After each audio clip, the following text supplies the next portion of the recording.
Hello dear students, आज हम भाषा सेतु के पाठ 4 को पढ़ेंगे। पाठ 4 में है आपका भारत कोकिला सरोजनी नायडू। भारत कोकिला इसलिए क्योंकि इसे कोकिला की उपाधि दी गई। इसकी आवाज बहुत मीठी थी। इसके बारे में हम बात कर रही हैं, सरोजनी नायडू।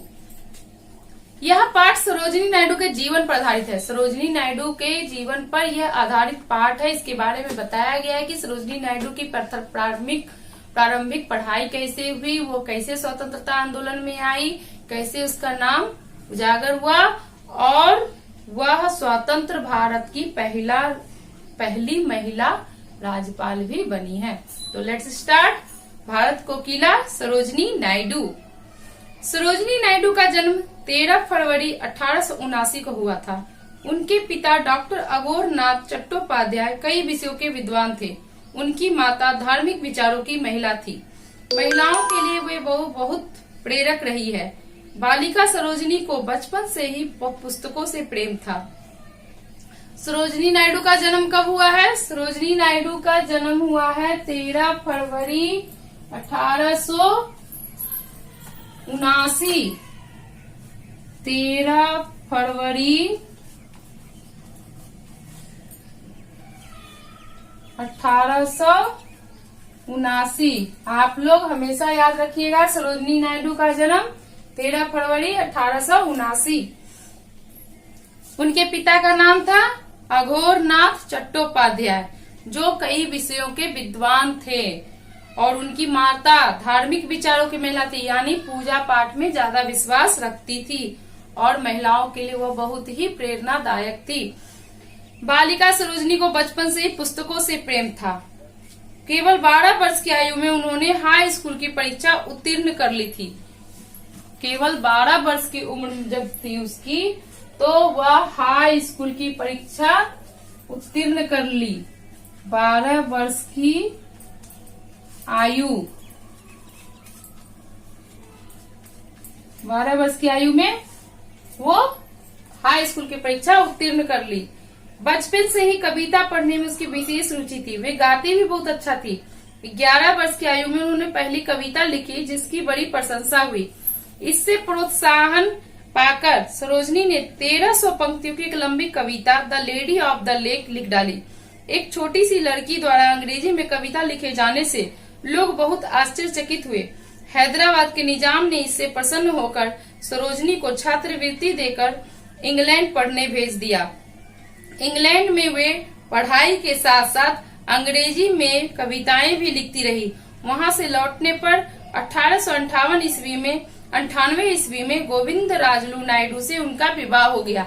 सरोजनी नायडू के बारे में कहा जाता है कि सरोजनी नायडू जब 12 वर्ष की थी तो उनकी शादी जो हो गई सरोजनी नायडू जब 11 वर्ष की थी तभी उन्होंने एक अंग्रेजी की कविता द लेडी ऑफ लेक 1300 पंक्तियों की कविता थी, वो लिख डाली और 12 वर्ष की आयु में हाई स्कूल उत्तीर्ण की थी। जब वो कविता लिखी थी तो वो कविता से इतने लोग आश्चर्यचकित हुए कि हैदराबाद के जो प्रमुख थे निजाम, उन्होंने उसे छात्रवृत्ति दिया। किस लिए? इंग्लैंड पढ़ने के लिए। और वह वहां पे इंग्लैंड में पढ़ी और अंग्रेजी की कविताएं भी साथ साथ लिखती रही। जब वह वहां से लौटी तो सरोजनी नायडू का विवाह किसके साथ हो गया? गोविंद राजलू नायडू के साथ 1898 ईस्वी में संपन्न हो गया। उन दिनों सारे देश में स्वतंत्रता आंदोलन छिड़ा हुआ था। स्वतंत्रता आंदोलन मतलब जो हमारे देश को आजाद कराने के लिए जो लड़ाई हो रही थी, स्वतंत्र कराने के लिए जो लड़ाई हो रही थी, उसे स्वतंत्रता आंदोलन कहते हैं, जो छिड़ा हुआ था और लोग उसमें बढ़ चढ़ के हिस्सा ले रहे थे। सरोजनी नायडू की सन 1902 में गोपाल कृष्ण गोखले से भेंट हुई। 1902 में वह गोपाल कृष्ण गोखले से मुलाकात की। उन्होंने ही सरोजनी नायडू को स्वाधीनता संग्राम आंदोलन में भाग लेने के लिए प्रेरित किया। सरोजनी नायडू इतनी अच्छी कविता लिखती थी कि उसकी कविता सुनकर लोगों में जोश उत्पन्न हो जाता था। तो उन्होंने गोपाल कृष्ण गोखले ने सरोजनी नायडू को बोला कि स्वाधीनता संग्राम में आप भी भाग लीजिए। सन 1914 में लंदन में उनकी भेंट महात्मा गांधी से हुई। लंदन जब गई थी सरोजिनी नायडू तो वहां पे उनकी भेंट किससे हुई? महात्मा गांधी से। उन दिनों महात्मा गांधी दक्षिण अफ्रीका से लंदन की यात्रा पर थे। वो दक्षिण अफ्रीका में श्वेत और अश्वेत की लड़ाई लड़के वहां पे जीत दिला के लंदन आए हुए थे और लंदन में सरोजिनी नायडू से मुलाकात की। और सरोजिनी नायडू की मुलाकात 1916 में नेहरू जी से भी, जिनको हम लोग जवाहरलाल नेहरू या चाचा नेहरू कहते हैं, उनसे मुलाकात हुई। और सरोजिनी नायडू पूर्णतया स्वाधीनता संग्राम आंदोलन में कूद पड़ी। उन्होंने अन्य नारियों को भी आंदोलन में भाग लेने के लिए प्रेरित किया। गांधी जी उनकी योग्यता से बहुत प्रभावित हुए। धीरे धीरे सरोजिनी की गिनती देश के बड़े नेताओं में होने लगी। उनके गीतों ने देशवासियों को झिंझोड़ा। उन्हें भारत कोकिला की उपाधि से विभूषित किया गया। कोकिला मतलब होता है कोयल। और सरोजिनी नायडू इतनी अच्छी गीत गाती थी, इतनी अच्छी जोशीले भरे गीत गाती थी, जिससे वह स्वाधीनता संग्राम में बहुत ही ज्यादा प्रभाव पड़ता था उसके गीतों का। और लोग उनके भाषण को सुनने के लिए भीड़ों भीड़ से उमड़ पड़ते थे, यानी हजारों की संख्या में लोग जुट पड़ते थे उनके बोली को सुनने के लिए, उनके भाषण को सुनने के लिए। वह जोशपूर्ण बोली से अपने देशवासियों को जगाने का कार्य करती थी, स्वतंत्रता संग्राम में भाग लेने का कार्य करती थी। सरोजिनी नायडू एक कुशल वक्ता थी। उनकी वाणी में जादू था। जहाँ कहीं वे भाषण देने खड़ी हो जाती, लोगों की भीड़ टूट पड़ती थी। मैंने बताया था कि सरोजिनी नायडू इतनी अच्छी कुशल वक्ता थी, यानी कुशल वक्ता मतलब होता है अच्छे बातों करने वाली, अच्छे बोलने वाली। वह भाषण जब देती थी तो लोग उनके बातों को मंत्र मुग्ध होकर सुनते थे और उनके कहे इशारे पर ही काम करना शुरू कर देते थे। 1925 के कानपुर अधिवेशन में वे भारतीय राष्ट्रीय कांग्रेस की अध्यक्ष चुनी गई। भारतीय महिलाओं में यह पद सबसे पहले सरोजिनी नायडू को ही मिला था। 1930 के नमक सत्याग्रह और 1942 के भारत छोड़ो आंदोलन में वे गिरफ्तार कर ली गई। जब स्वतंत्रता आंदोलन हो रहा था तो नमक सत्याग्रह महात्मा गांधी के द्वारा एक आंदोलन किया गया था। आंदोलन का नाम था, जिसमें उन्होंने बढ़ चढ़ के हिस्सा लिया और उसमें वह गिरफ्तार कर ली गई थी। उसके बाद 1942 में भारत छोड़ो आंदोलन में भी उन्होंने भाग लिया और उसमें भी उसको गिरफ्तार कर लिया गया था। फिर आया 15 अगस्त 1947 का ऐतिहासिक दिन। आप लोग भी जानते हैं 15 अगस्त 1947 का ऐतिहासिक दिन क्यों था? क्योंकि उसी दिन हमें हमारे देश को स्वतंत्रता मिली थी अंग्रेजों के खिलाफ।